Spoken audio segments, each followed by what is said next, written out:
Live from the Improv in Santa Monica, California, it's the Kellogg's Pop-Tarts comedy video. Starring Paula Poundstone. Also starring Jeff Stilson. Anthony Griffith. Doug Kehoe. And Marty Putz. Brought to you by Kellogg's Pop-Tarts. So hot, they're cool. Now here's Paula Poundstone.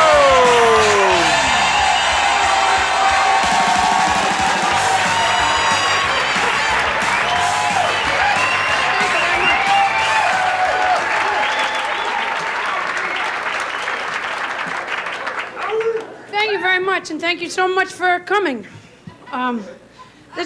You guys all know this videotape is going to be available with Pop-Tarts box tops. So essentially, we know right now we're talking to Pop-Tart eaters. It's a good feeling, isn't it? Just knowing that the Pop-Tart eaters are going to be, they're going to be sitting at home eating tarts one day and doing that thing you do when you eat breakfast foods where you just stare at the back of the package anyways. And you realize, like, with all the things you could read, why are you reading this right now?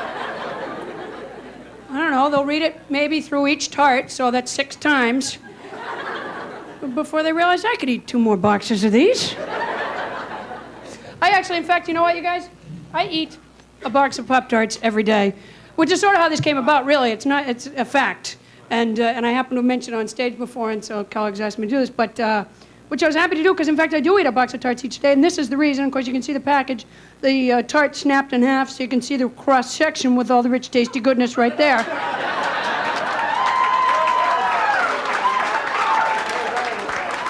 This, by the way, see the strawberries on the front of this box? This is just a serving suggestion. Don't be disappointed if you open your box and you don't find any loose fruit inside. That's just a way of how you could prepare them in your own home. Well, this is really what happens to me. There are 6 toaster pastries, yes, but they come in pouches of 2. This is the trick, ladies and gentlemen. This is what happens to me. I open the first package and I eat 1 tart and I enjoy it very much, as naturally you would. And then I feel, well, I have to eat the second one or it will go stale.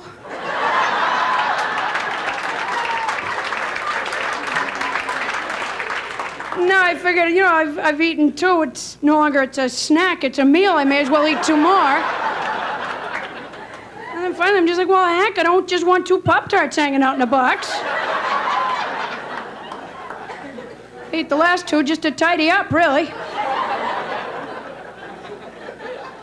Actually, I swear, I'm not just saying this. Actually, they are fine food, and I always find myself reading the ingredients on the side. And it's really not bad. here it is, 5 grams of fat. I can handle that. That's not a problem. Per serving. Oh, but serving 1 pastry? You're kidding me. What kind of idiot would just have 1 tart? I met a guy who told me he likes to eat the chocolate-flavored, chocolate-frosted ones. He said he heats them up, breaks them up into a bowl, pours milk over them, and eats them. I go, well, forget it. You might as well cook. You're using more than 3 steps. You're cooking, in my opinion.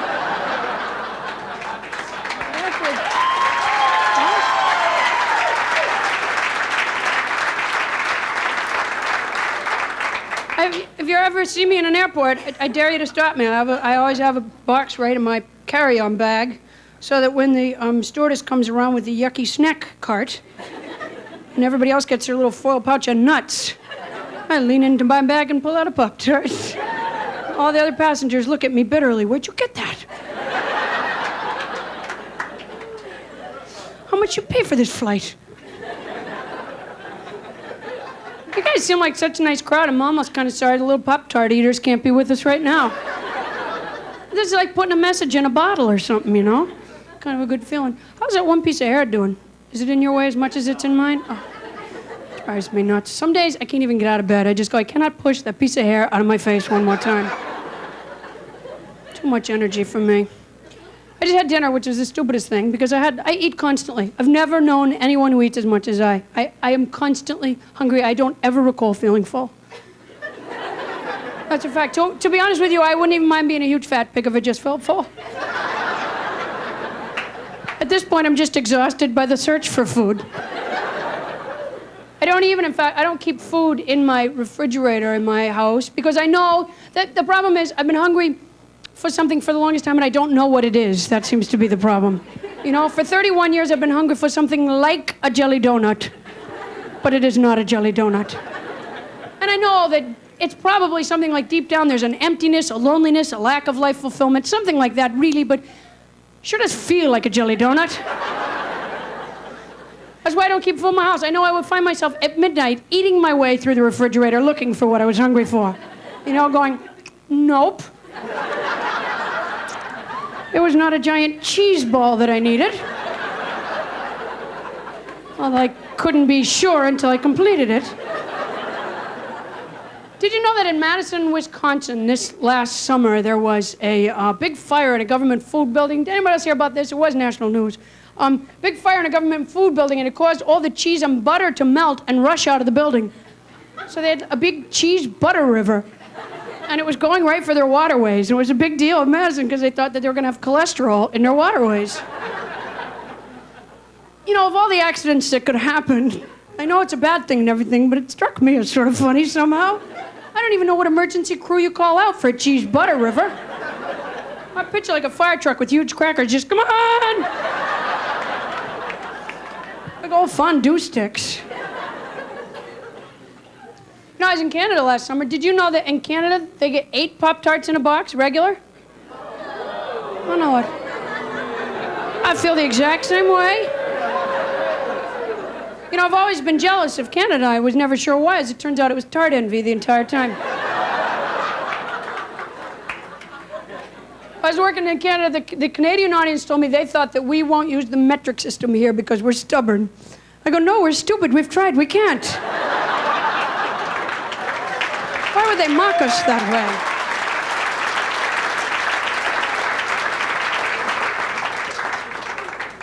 So did you have your glasses off? Did you? I can never tell when I'm doing, like, working and somebody takes their glasses off. I can never tell. Was it because you could see me or because you couldn't? When you just get to a point where you just didn't enjoy the show anymore? Nah. Maybe elbow your wife, honey, take your glasses off. She's better fuzzy. She's one of the better fuzzy comics I've ever seen. Oh, because I brought tears to your eyes? Oh. I think he's Canadian. When I mentioned that they have 8 tarts, he was kind of lonely for the homeland. So what do you do for a living? Nothing. You don't do anything? How's that going for you? Did you ever get sick of that and just punch off the clock and do something? Must be exhausting. Oh, he has a wife to support him? I didn't even realize. You know, sir, this video will be available to children through box tops. Do you think that's the kind of image we want to tell them that adults have?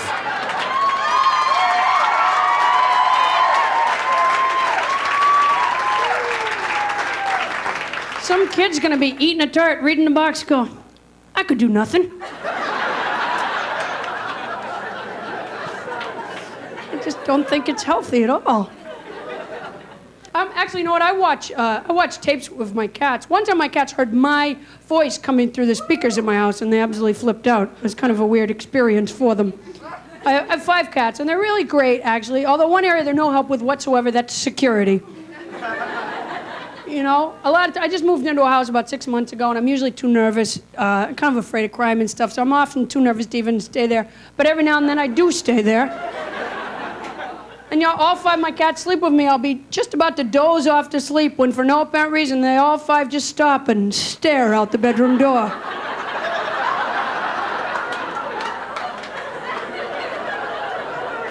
Oh, fine, I guess I'll just lay awake, bathed in sweat for another night.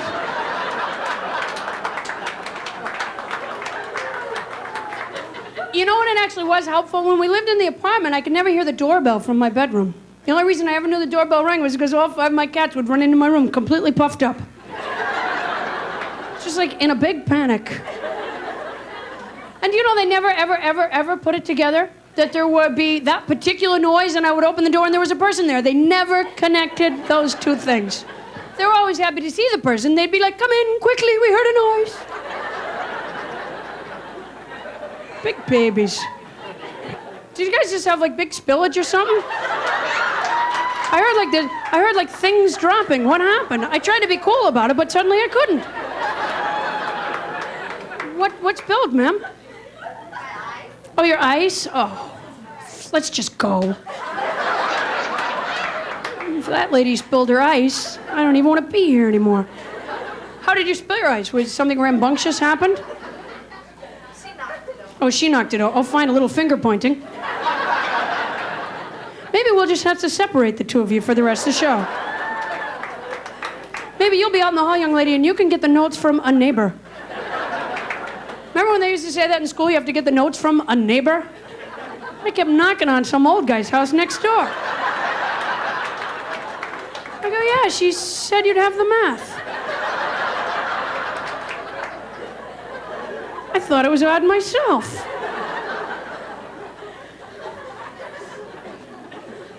You know, most of the stuff I learned in high school has not been all that helpful to me in terms of academics. In terms of academics, I wouldn't say the whole experience, but has not been all that helpful to me in adult life. Have you found that?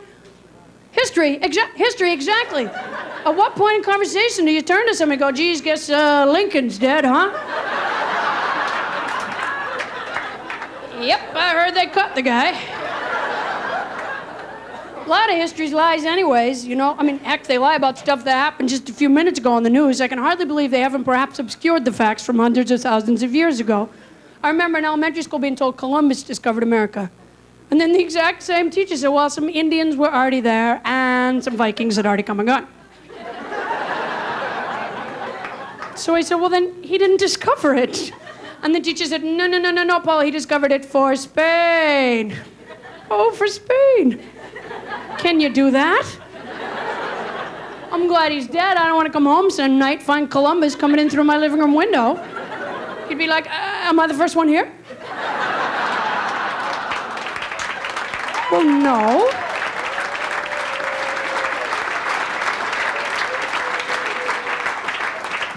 No, I live here. No. Am I the first one here for Spain? Well, then come on in. Let me show you what to do with corn. I came home the other night, and all 5 of my cats were standing in a semicircle around the living room wall. And I knew what they were doing the moment I came in. They had found a beetle bug. And they were taking turns whacking it. Apparently it would flail on its back for a while, and then it would flip over. And then one of them would... My cats hate each other. They've never stood that close to one another. But apparently the desire to torment something smaller than them drew them together. Not unlike people, really, when you think about it. I felt so bad for the bug when I came in. I threw it out the window, you know. And you know, they all still just stood there staring at it. Like right at where it had been. I felt like a cop. Go, okay, break it up. The show's over. The beetle bug's gone. Go back to your area. That was a big deal to them because they don't go out. You know, they're indoor cats, so to see like a little form of life in the house was a big thrill for them. You know, it's like cat folklore now. You know, probably right now they're laying all fat and lazy near their water bowls, going, "Remember that beetle bug? Well, we beat the stuffing out of that beetle bug, didn't we?"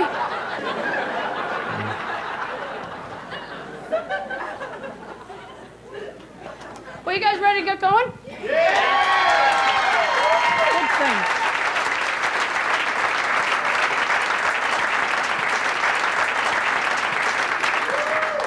Well, I'm excited to introduce to you your first act. You know what, you guys? I got to tell you, I'm astounded that they really put together actually a great show. I'm like the pickiest person in the entire world, and we have really funny, great people here for you tonight, and I think you're really going to enjoy it. The first guy I'd like to introduce to you, please welcome Jeff Stilson.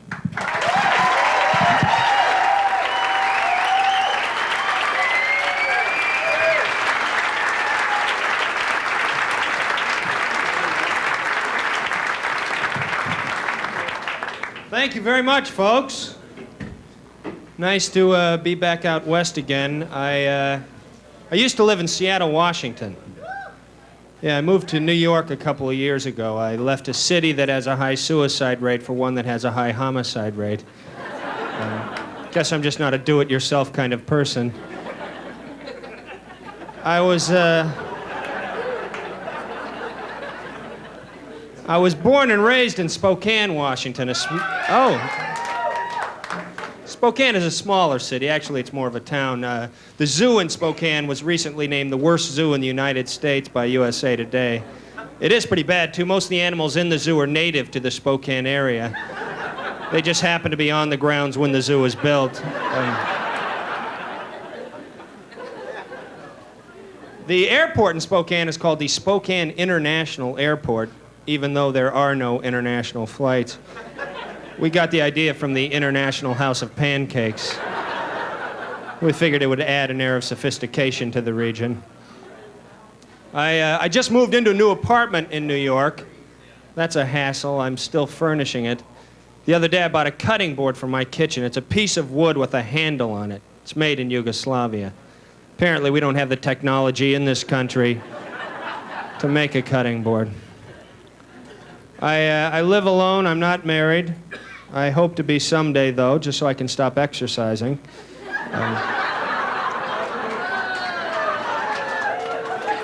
I don't understand these couples who get married and then continue to work out and eat healthily. I mean, what's the point of getting married if you can't let yourself go? It's not as if you have to be attractive anymore. The race is over. Take off the uniform. I'm not good at flirting with women. All I know is that I'm supposed to make eye contact, which is easy, but for how long? I mean, a fine line separates eye contact from the piercing stare of a psychopath. I want to look confident, not maniacal. I don't enjoy dating anymore. It takes too much time and effort. You have to make that phone call, maybe send flowers, go to dinner, catch a movie. It'd be so much easier if we could just swim upstream or make a loud clacking noise. It's a wearisome process searching for a mate. I mean, after a while, you can't help but lose some of your enthusiasm, Dating is like gathering fruit. When you first start out, you pick only the best apples, but by the end of the day, you're throwing anything into your basket.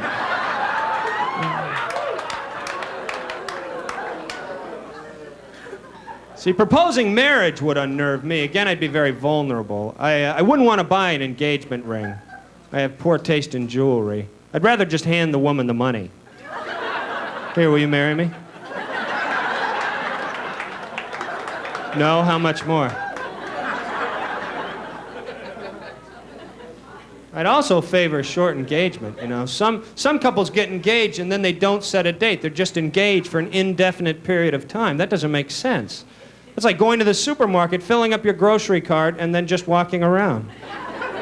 Can I ring that up for you? No, that's all right. Maybe next summer.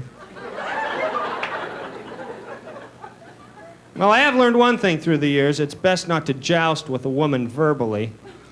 Women have a better grasp of the language than men. There are no synonyms in a woman's vocabulary. Every word has its own shade of meaning. I didn't say I was mad. I said I was upset. Maybe you should listen.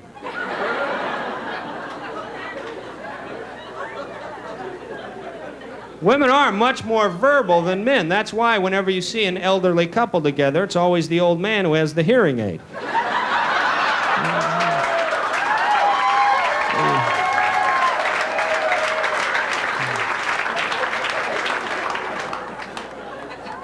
We aren't verbal. Men are analytical. That's why we're rarely able to provide women with the romantic dialogue they so desire. Women should have teleprompters mounted on their foreheads.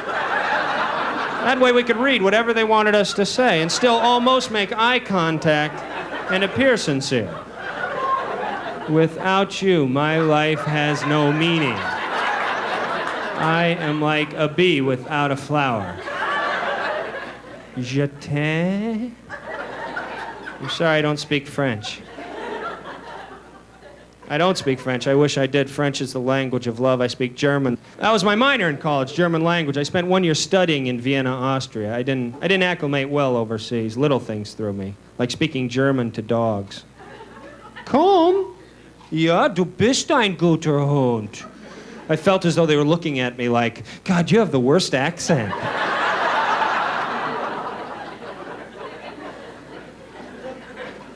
So you aren't taught in a classroom what you really need to know, like how to swear in German. You know, if I got cut off in traffic in Vienna, the vilest thing I could scream was the equivalent to, "Go away, you big bad man."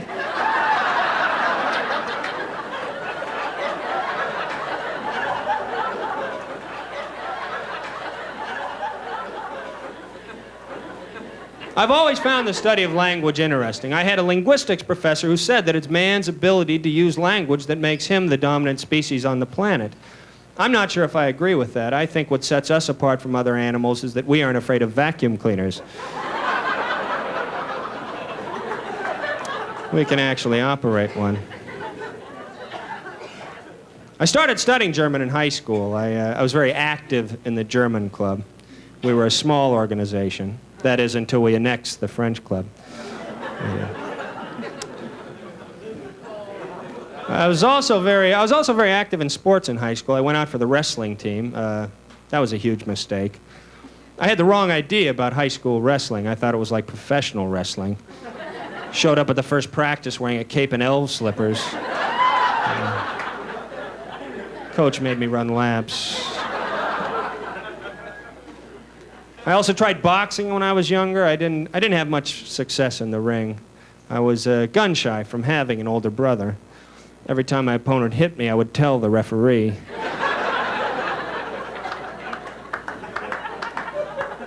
My brother beat me up almost every day. He never got in trouble either unless he hit me in the back. My parents considered that cowardly. That's an odd message to convey to a child, isn't it? Don't hit your brother unless you can nail him in the face. One time he beat me up so badly that I wet my pants. Not because I was scared, I just wanted him to get off of me.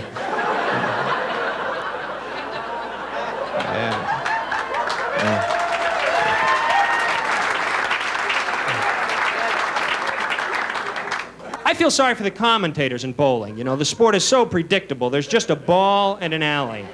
There's no defense, no obstacles, no strategy. So, Jim, what do you think he'll do on this one?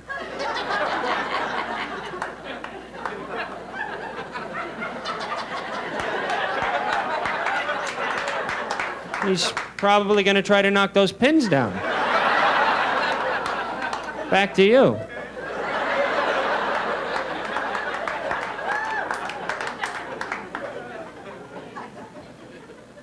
Not much of an athlete, never been much of a sportsman either. My father and I hunted just once when I was 12. We took our dog with us, a basset hound named Lancelot. We assumed that he would help us. We were wrong. He got lost. Spent the whole day looking for him. It was kind of like hunting. We wore boots and stalked an animal. We just didn't kill it when we found it. We spanked it with a newspaper. It's hard to do that with deer. I've always been a big animal lover. At present, I share my apartment with a cat who weighs 15 pounds. My goal is 25 pounds. Then I want to enter him in the state fair. A couple of weeks ago, I had to take him to the vet. He had been limping. Vet says that he has a bad knee. I didn't even know cats had knees. They might not. I know nothing about the feline anatomy. If the vet told me the cat needed new batteries, I couldn't argue. Anyway, the vet instructed me to make sure that the cat took it easy the next few days. Yeah, I guess that means his usual 20 hours of sleep per day. Wouldn't promote the healing process. If the cat takes it any easier, might as well have him stuffed. Anyway, thank you very much.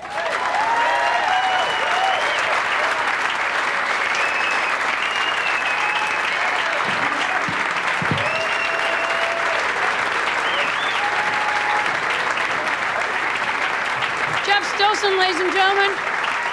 You know, when you go to the grocery store and they got those, they got those magazines right up near the register, which I always I wish they would move those things. You know, the Inquirer and People Magazine, stuff like that. I never actually touch them, you know, but I can't help but read the covers. I'm standing right there. You can't help it. It's right there before you. And half the time, like, I never have received this news before. It's some story I didn't even hear about, A lot of times it's dramatic. I got people behind me waiting in line. I got the cashier there and some food on the I can't just burst into tears and run out. I was there one time when they had the Oprah Will Never Diet Again one. I was so upset by it, I said to the cashier, I just found out about Oprah. Could I put some of this food back? I don't even feel like partying now. I said, I may as well put the cat food back. They're not going to want to eat when they're here. My cats and Oprah have always been kind of close. Naturally. Dun, dun, dun, dun, dun. All right, you guys, this next act, you're really going to enjoy him because he's very, very funny. Please welcome Anthony Griffith.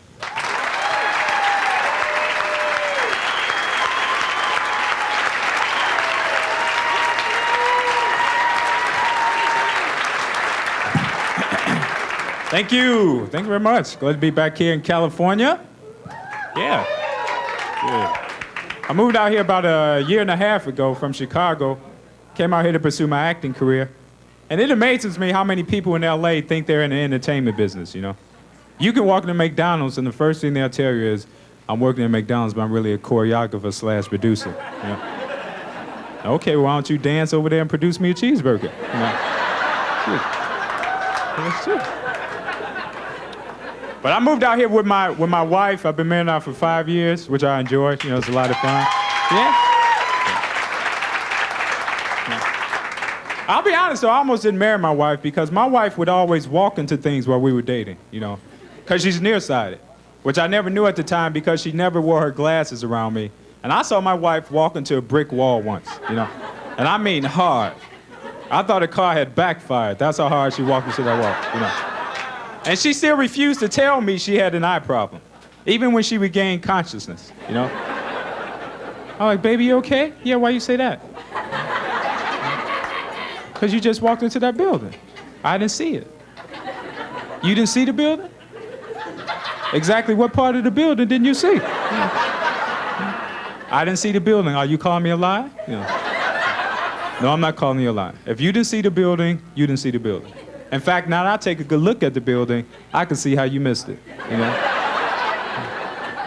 Because it is a foggy day, In fact, when I woke up this morning and saw just how foggy it was, the first thing I said to myself was, man, I hope I don't walk into a building here. See, I think that's the secret to a happy marriage, communication. People don't communicate like they used to. I read an article where this man married this lady and discovered she had 125 personalities. And not one of them could cook.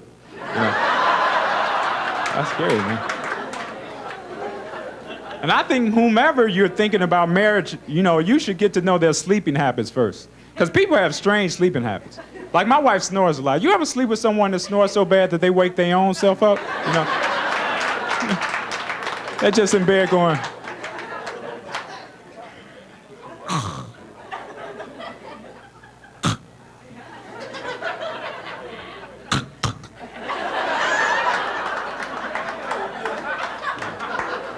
Try to blame it on you. Come on, keep it on. Keep it on.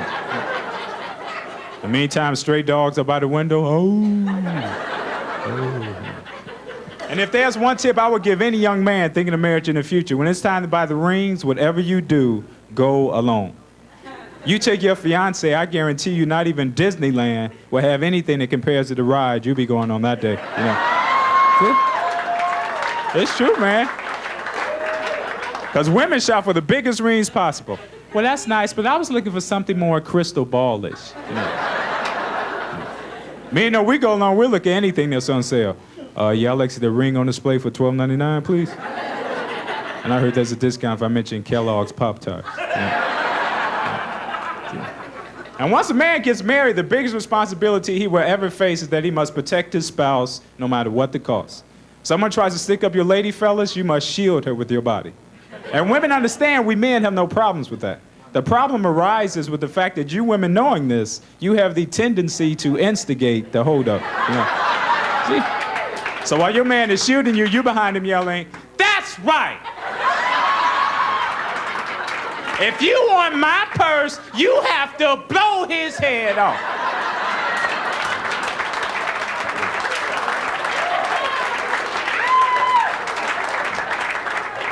And I don't think you can do it.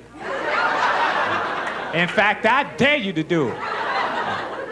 Next thing you know, the police at the scene of the crime. Excuse me, ma'am? Can you explain to me what made this thief empty his magnum into your husband's chest? I'm not quite clear on that. Why did he feel compelled to empty every chamber in his gun, reload, then do it again? I don't understand that. And looking at your husband's face, neither did he. Oh, I don't know. We were just talking. Then he just freaked out. Oh, I'm so alone. Guess I'll just take the insurance money, move to the Bahamas. What can happen, man? It's crazy, man. I did a lot of things besides perform while I was in college, you know. I played a little basketball, very little. I was known as a Minute Man. Coach, can I play now? And a Minute Man. And a Man.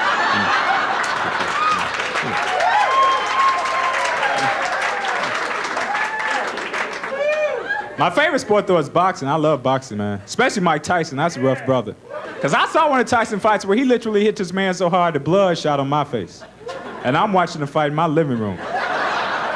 He beat this man to the point that after the bout, when the loser was asked what his future plans were, all he could say was, where as far as I'm concerned, Mike Tyson the greatest fighter of all time. But hey, you know, don't count me out. I'm gonna be back. I'm gonna just take the next year and a half to basically concentrate on breathing. And then hopefully with the help of my trainer, we can pursue other matters such as finding out who am I and which evil spirit possessed me getting to the ring with that man.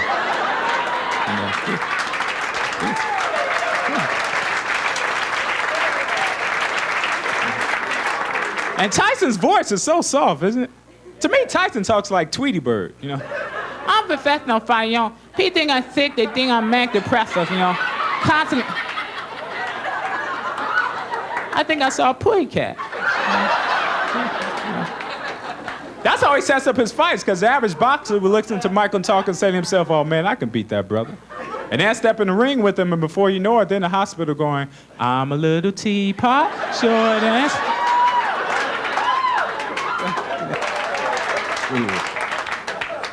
But I had to adjust financially to live out here, man, because it's so expensive out here, man. I went shopping for some gym shoes the other day. Every brand cost over $100. And you see kids just begging their parents, oh, mama, they're Air Jordans. I want the Air Jordans. I want to be like Michael. You know, well, until you bring home $3 million like Michael, I'm taking you to pay less. Yeah. That's how my father was, man. We couldn't afford anything when I was growing up, because my father always had bill collectors after him, you know. My father had so many bill collectors after him, when they came to our house, they carpooled, you know. Yeah. And I felt sorry for my younger brother because he was always wearing my hand-me-downs, you know. He never had anything he could call his own. Even his childhood pictures were old pictures of me. You know? My father would say things like, Danny, this is you in 8th grade. I'm not in 8th grade yet. Well, this is what you're gonna look like in 8th grade. Yeah. And take a good look, because these are the clothes you'll be wearing. Yeah. And the reason we never had money is because what little we had, my father always spent it on our dog. That's why I hate dogs to this day. We had a fire in our house once, and our dog was the first one out the house. In fact, I didn't know there was a fire until he called me up on the payphone across the street. You know? I'm running outside my underwear. Hey, man, how come you didn't bark? Hey, you got a smoke detector. I heard it. And you have people here that dress their dogs? That's what I don't understand, man. One of the most embarrassing moments in my life was one day on my way to work, a dog crossed my path wearing a sweater and a matching cap. And I just so happened to be wearing that same outfit. You know. Thank you very much. Good night. Thank you.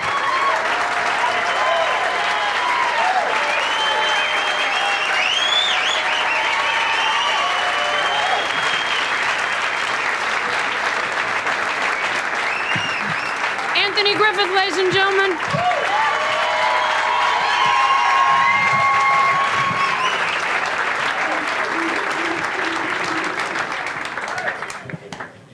So how have you been? I was gone for a few minutes. I kind of missed you. How you doing? Just gone for a couple minutes, were you? Could happen to anybody, man.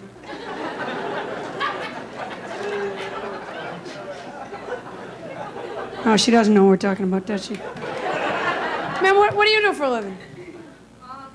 Enrolling in chef training. You're enrolling in chef training? Is that why you're here tonight?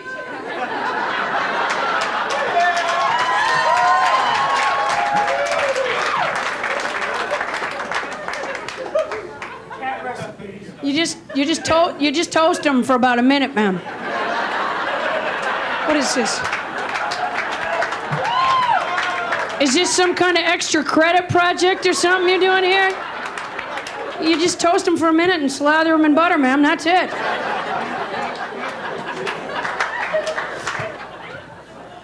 You guys are really going to have a great time with this next act because he's very, very funny and actually happens to be a very good friend of mine as well. Please welcome Doug Kehoe.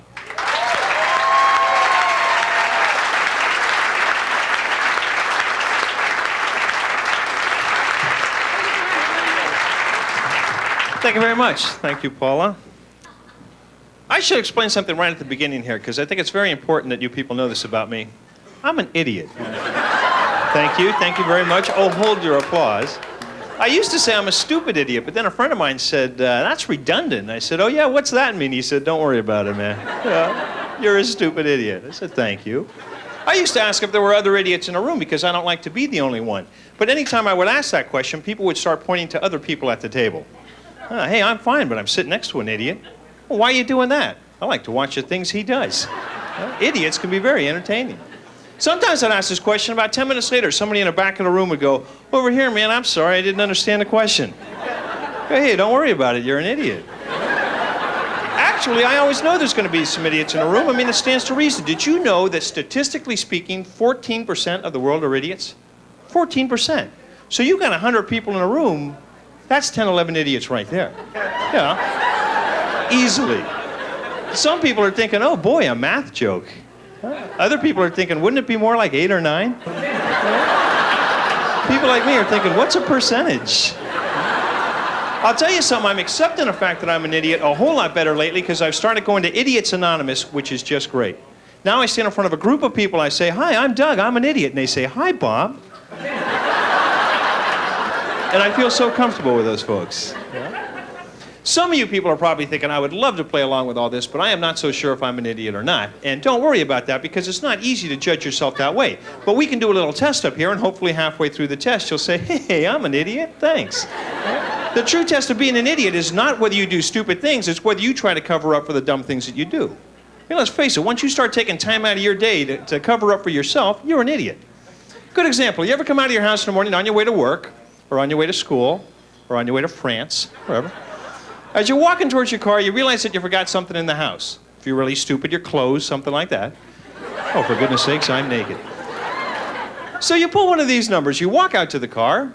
As you realize you've forgotten something, you go, and you walk back into the house, right? Now, do you know why you go like this? You think you'd look like an idiot if you went like this.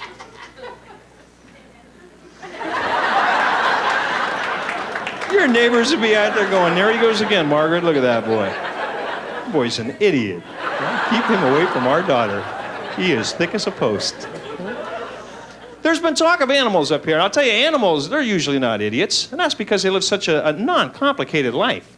Animals are very, very basic, and it seems to be working for them. They do not have the emotional problems that we do. I mean, rarely do you see a dog sitting on a curb with his head in his paws, crying his eyes out.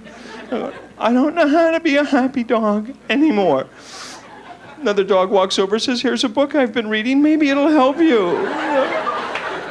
I like to use the expressions of animals quite often. I'll teach you a game that any of you could play. You could start playing it tonight. I call it recreational barking. All you need is a grocery store, fairly good-sized grocery store. Has to be open 24 hours. I'll go there about 3 o'clock in the morning. It's dead quiet in the store at that time. So quiet you could hear a dog bark. Do you know what I mean? I'll go way to the back of the store. I'll wait for the coast to be clear, which isn't too tough at 3 o'clock in the morning. If there is someone back there, I'll say, hey, you want to get out of the way? I'm going to do some barking. Shh, they're gone. Which is very convenient because they leave their groceries. I said, that's all the stuff I needed right there in that cart. I'll get back there. I'll take a couple deep breaths. I'll go, arr, arr, arr. Clerks come running with brooms looking for that dog. I'll go, he's a big old dog. He went right around the corner and down that aisle. They run that way. I run to another part of the store, start barking again, and the game has begun. And I run and bark, and they chase. It's up and down the aisles for like 20, 30 minutes till they finally catch up to me. And I'll tell you, when they do, they're never having as good a time as I am. I'm having a ball here, folks, and they are ticked. Sometimes I think that it's not that I'm an idiot, it's just that I'm confused. Honestly, I mean, I'll find myself confused so often some days. I'll be walking down the street, I'll just stop, and I'll think, I have no idea what's going on. Do you ever get that way? I feel like the whole world is completely beyond my understanding. Sometimes I get so confused, I'll be walking down the street, I almost panic. I just want to stop somebody and say, hey man, do you know what's going on? But I never do that because I'm just terrified the guy will say, yes I do, but I'm not supposed to tell you. That would be very bad. For a long, long time, I thought I was confused because I'm an only child. And my sister said, God, you're an idiot. How could you possibly be this stupid? I'm sorry. Confusion comes from the family. There's no doubt about it. If you're confused, chances are your parents were confused, your grandparents were confused, and so on and so on, and Scooby-Dooby-Doo. My father used to confuse and frighten me with poetry when I was a little kid. People are thinking, boy, there's an abuse you don't often hear of, poetry abuse. My dad is a little Irishman. I don't know where he got these poems or why he would spring them on me. I would be minding my own business. My father would walk in the living room and say things to me like, hey, Doug, the boy stood on the burning deck and his feet were full of blisters. He tore his pants on a rusty nail and now he wears his sister's. The hell are you talking about? I'm gonna go outside till I'm 18. Things like Halloween were confusing, my goodness sakes. I was 5 years old the first time Halloween came by that I can remember. I had never heard of Halloween before in my life. I think it's a normal evening. I eat my dinner, finish all my vegetables, because I'm a good little kid. After dinner, for no apparent reason at all that I could see, my parents take me into the back bedroom, dress me up to look like a chicken. I'm thinking, this is cause for alarm. I have full feathers and a beak. My father shoves a bag under my wing, says, go get candy from the neighbors. I'm thinking they're going to jail for this. Yeah. This has got to be against the law, even in California. Yeah. And it's not like they needed candy. They had a whole bowl of candy sitting right by the front door. Yeah. They had more candy than they'd ever had in that house. End of the evening, I'm saying, I'll tell you what, how about the two of you wait here and I go get a cop, all right? Something wrong with this house, and I think you're in on it. The things we heard as kids. Humpty Dumpty sat on a wall. Humpty Dumpty had a great fall. All the king's horses and all the king's men couldn't put Humpty together again. He was an egg, for God's sakes. How are you going to put an egg back together again? They're asking horses to do it. What sort of managerial decision was that? We're having no luck here, sir. All right, get out of the way, man. Get all the horses over here. Come on. All the king's horses, give them a shot. Horses have to be sitting there thinking, this is stupid. We don't even have thumbs, man. This is a hook, you idiot. That's an egg. I want to see the union rep immediately. Remember this one? You bad little kittens, you've lost your mittens. Now you shall have no pie. Hey, there's a hell of a threat to a cat, huh? No pie. There's going to be a riot in Cat Town tonight. Certainly things are getting torched.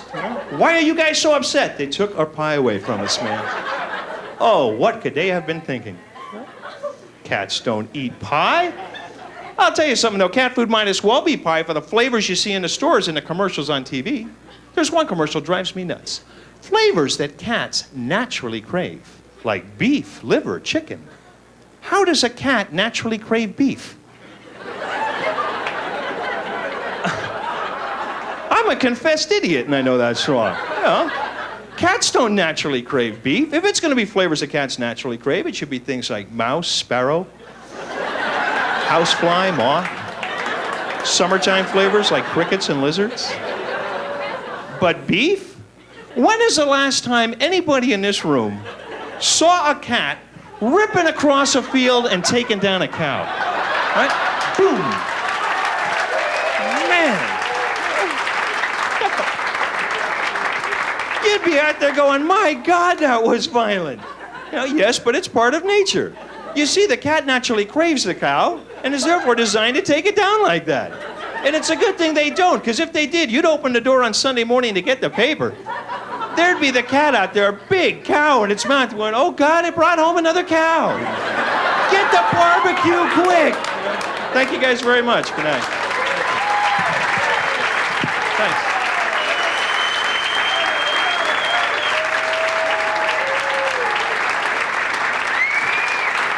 Doug Kehoe, ladies and gentlemen.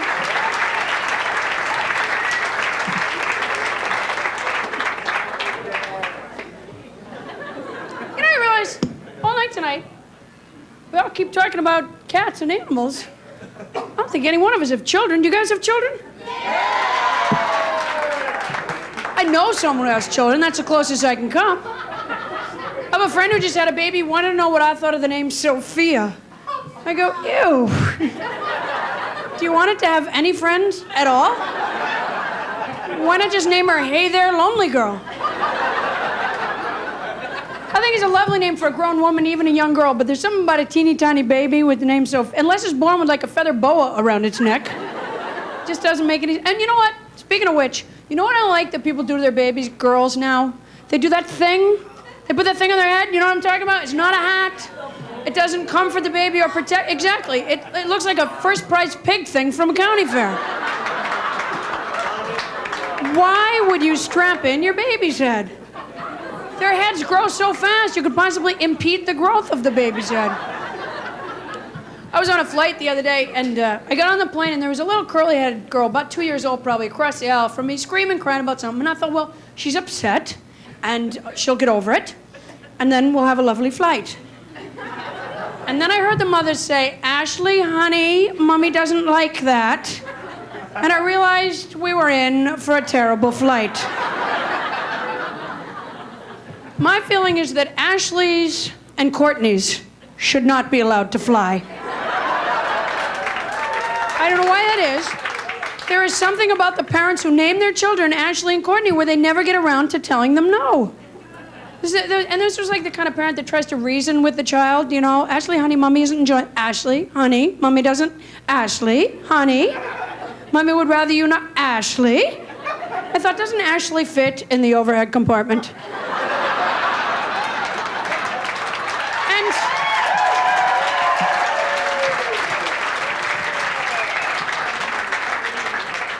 And of course, if she doesn't, check her.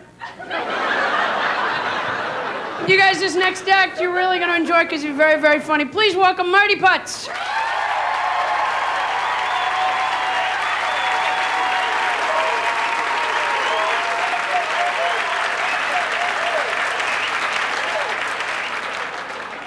I'd like to start off with a quick movie impression for you. Keep it up, pal. Keep it up. Where are you? Jeez.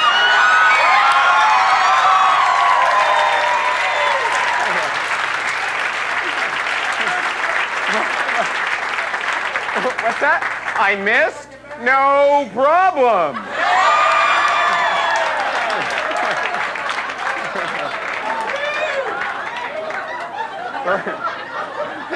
But right now, we're going to get to this sooner or later. Right now, it's time for a quick movie impression. My impression of my favorite Alfred Hitchcock movie. It's the coolest. Where do you see this?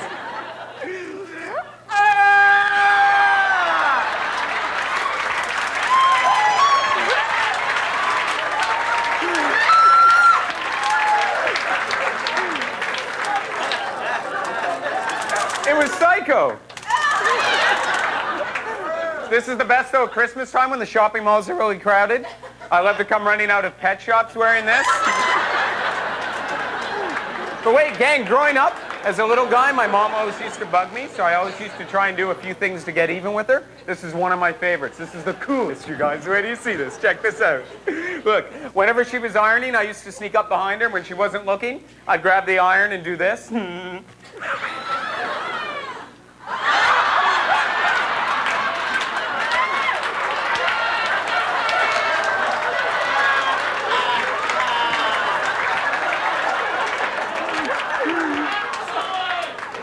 I guess you never did that. Okay, that's cool. Oh wait, this is the coolest. This was my favorite. Check this out. Where do you see this?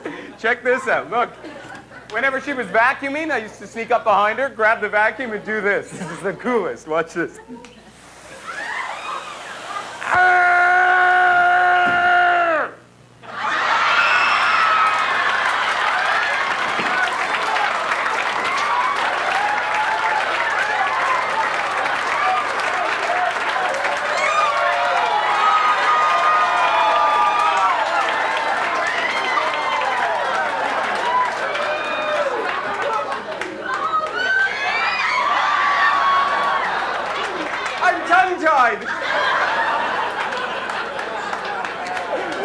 Shut up. All right.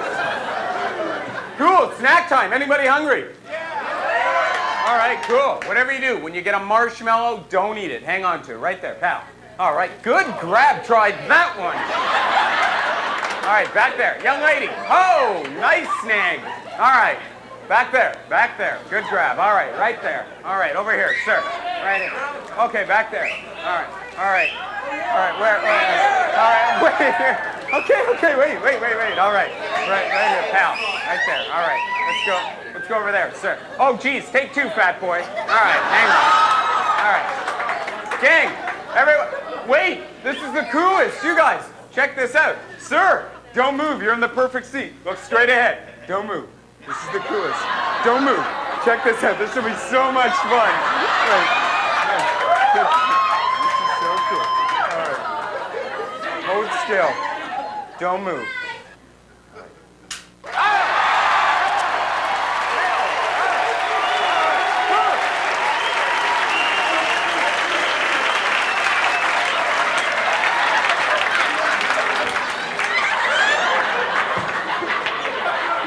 All right, everyone who has a marshmallow, hold it up, gang. Hold it up. This is the coolest because right now, it's time for a game of human baseball. Oh! Cool. By the way, gang, before you throw it, none of this with it, okay? We're going for a grab. All right, all right, the young lady. Wait, do you need a bigger target, pal? We gotta get it. All right, sir. Come on, we gotta. Yeah, not bad. All right. Oh, cool. Now we're going for a spin. Oh.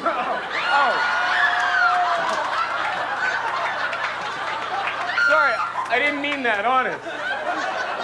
All right, it's up to you, buddy. 1, 2, 3.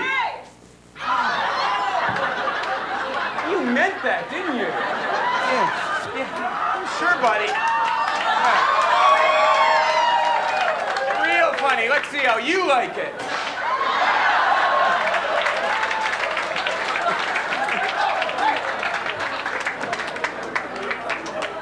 Wait, this is the coolest. Check this out, you guys. Where do you see this?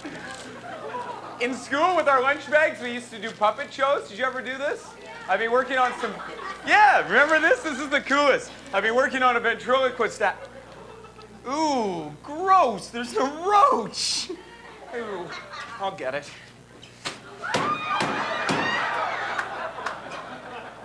Ooh.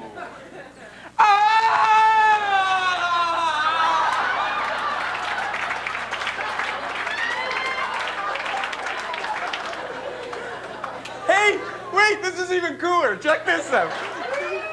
Check this out, you guys. I've got the world's only trained flea circus. This is the coolest. Watch this. You're about to see this flea go up this ladder, across this board, and land safely inside this cesspool. All right. Watch it. Don't you hate when people do this? Ask me a question, anything you want. Go ahead, just ask me. What's your name? My name's Marty. All right. Whoa. What is the police name? Freddie. All right. Watch, you guys. It's the coolest.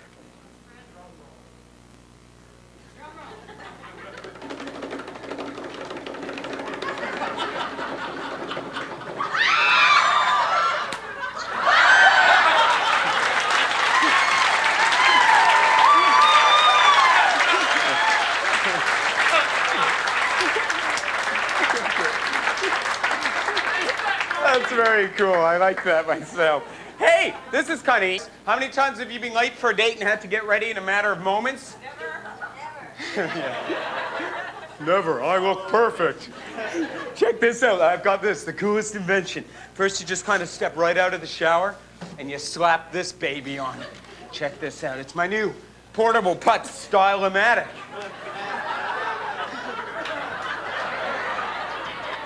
Shut up, you guys. Slap her on, start her up.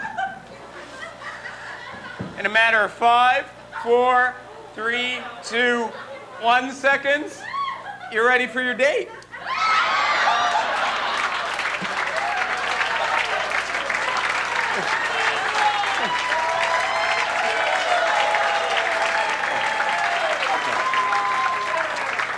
Thank you. Thank you very much, ladies and gentlemen. Thank you. Right now, me and my boys in the band is going to do a little tune for you. It goes something like this. Hit it, boys. I'm feeling good right now, baby. All right.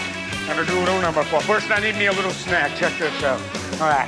All right, now we can do a little number for you, kid. All right, thank you very much. Peace with you, baby. Thank you very much. Thank you very much. Thank you very much. Thank you.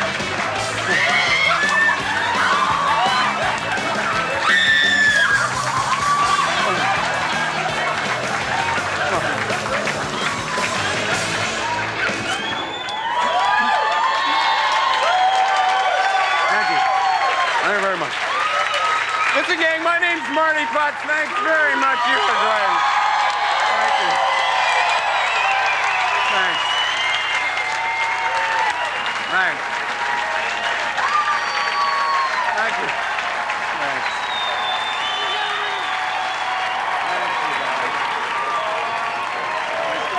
Nice job, Marty Putz. Guys, I thought that we might bring out the other acts to thank them for the evening. Please welcome back Jeff Stilson,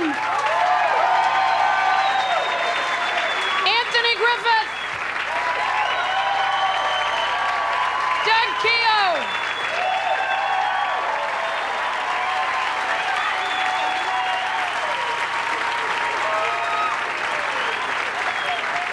thank you very much.